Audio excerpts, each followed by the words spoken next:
Hi, everyone. My name is Natalie Vinski Ibrahim. I am a PhD candidate in the International Education Program at the University of Maryland. Today, I will be giving an overview of my in-progress research study, which is focused on the experiences of female graduate students from the Kingdom of Saudi Arabia at U.S. higher education institutions. Here's a quick overview of what I will be covering in this presentation. First, I will share a brief introduction, and then next, an overview of my literature review and theoretical perspectives. I will give a very brief summary of my research approach, including my methodology and methods, and share a few very preliminary findings. As this research continues to be in progress, I will share some very tentative conclusions, and then of course I will open myself up to questions and feedback and will provide my information for communication.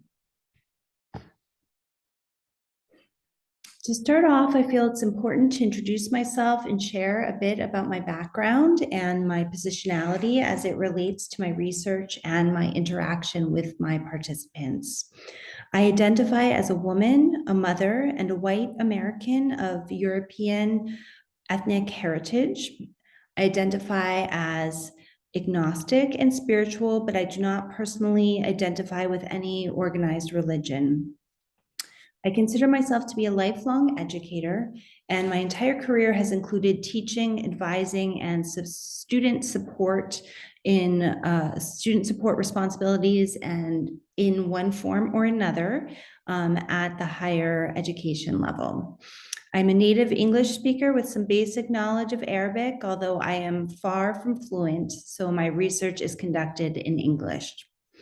My familiarity with Arabic comes from my time living in Morocco and teaching English there at a public university in the major city of Casablanca. This experience fostered my regional interest in North Africa and the Middle East, and my research focus on the educational experiences of women in Muslim societies. My research interest has now evolved to focus specifically on the educational experiences of Saudi Arabian women, particularly Saudi women who leave the kingdom to study abroad for graduate or professional education, and particularly the experience of Saudi women who are studying at U.S. higher education institutions. Hence, my primary research question is, how do Saudi Arabian women who studied abroad or are studying abroad in the US currently, how do they conceptualize or perceive the impact of their experience? Some of my sub-questions attempt to investigate women's experiences in the Saudi education system prior to studying abroad, the female students' experiences at US higher education institutions, and how their experiences may have impacted them or may be impacting them educationally, politically, and economically. My literature review captures a lot of sensitizing information about the context of Saudi Arabia in general. And I also do an in-depth overview of education and educational policies and practices in Saudi Arabia, with a particular emphasis on higher education. I've done some in-depth research on Saudi Arabia's efforts to internationalize its structures of higher education. Many of you may be familiar with two notable efforts begun in the early 2000s. First, the founding of the King Abdullah University of Science and Technology, sometimes referred to as KAUST, and also the kingdom's large-scale overseas scholarship program, which was formerly known as CASP, or the King Abdullah Scholarship Program. And that program facilitated the study abroad and graduate education for all of the women who participated in my study. My literature review also covers the status of women in Saudi Arabia, legally, politically, socially, and economically, with special emphasis on the kingdom's infamous guardianship system. I've also included two photos here of some activists, women's rights activists that were in recent years arrested by the Kingdom of Saudi Arabia for their activism around the women's right to drive movement in Saudi Arabia. And of course, I use the literature review as an opportunity to focus on the context of my specific study, which is the experiences of female Saudi students in the US.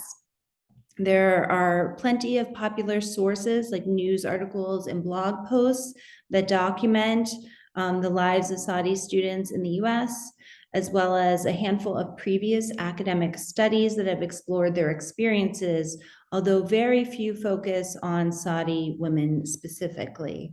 Most of them are focused on women and men together or on men only. This slide and the next briefly share my methodology and methods. I'm utilizing a fully qualitative methodological approach, specifically case study design.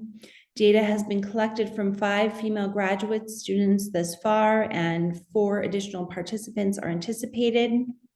The primary means of data collection is person-to-person interviews, two interviews with each participant, following a semi-structured interview protocol. And all of the interviews have been conducted in English through Zoom or WhatsApp.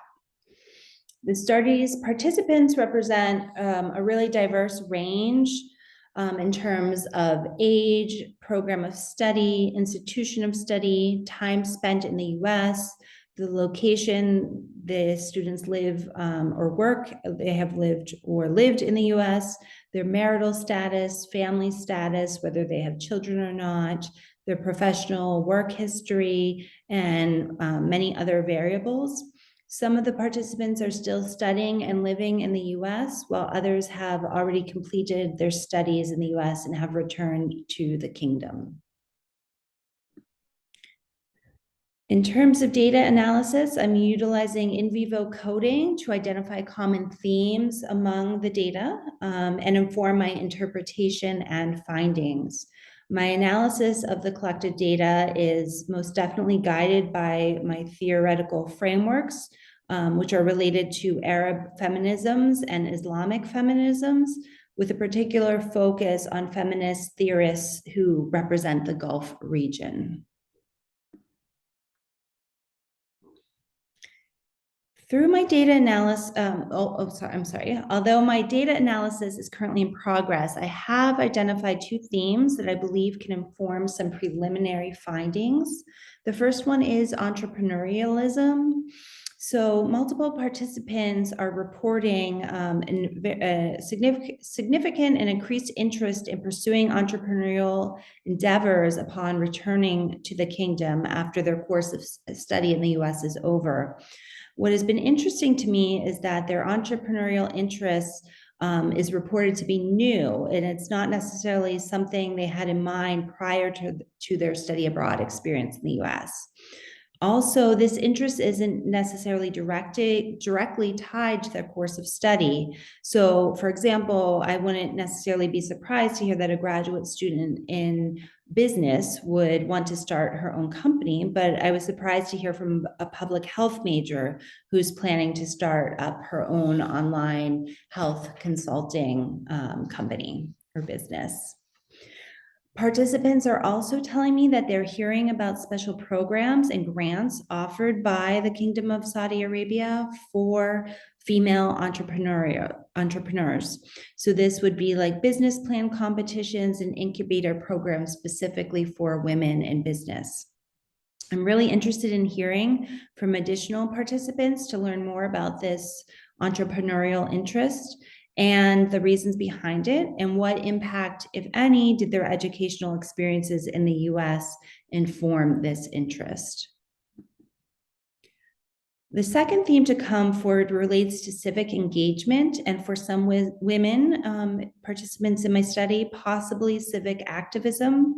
Several participants have shared reflections on how their experience in the US has increased their interest in getting involved in a community outside their home or family life once they return to Saudi Arabia.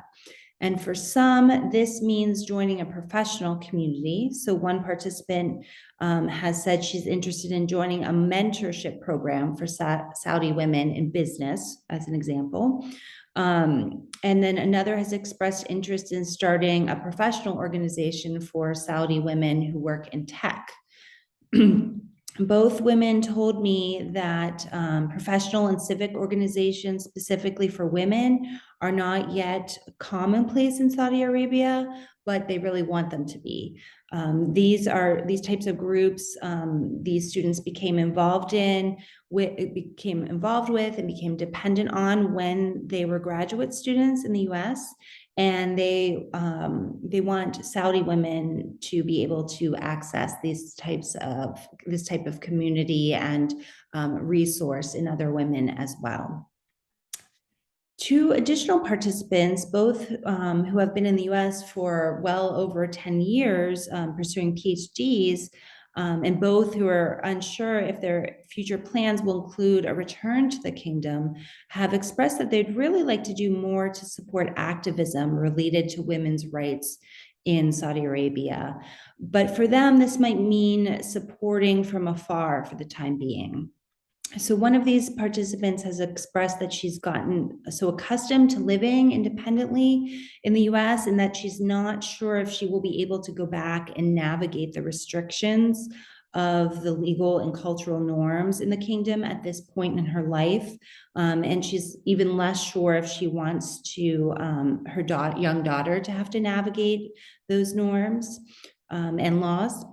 The other participant is more definite in her desire not to return to the kingdom, at least not under the current regime. She was previously involved in the women's right to drive activism movement, and she knows firsthand, personally, the female activists who were arrested in 2017. So for her education abroad experience in the US has been an opportunity for self-exile in a way. And she says she knows other women that are in the same boat. She says, "We're out here waiting and we're learning." That is a quote that she gave. So as this research is very much in progress, it's much too early to share any firm conclusions. However, as the research continues and as I move forward with data analysis, I will be looking further at the two themes of entrepreneurship and civic engagement and activism, and also any other themes as they arise. There are two specific questions that I'm already jotted down as things that I want to consider further as I move forward, and they're related to those two themes. One of them is looking deeper at the interest in entrepreneurialism and what that could mean. And then the other is looking closer at this idea of women's rights activists that are kind of utilizing education abroad as an opportunity for self-exile. I'm very interested in knowing or investigating how they might be practicing activism from outside the kingdom during their education abroad experience.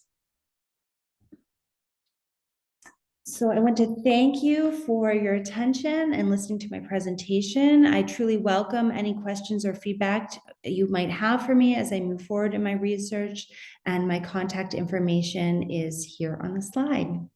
Thank you very much.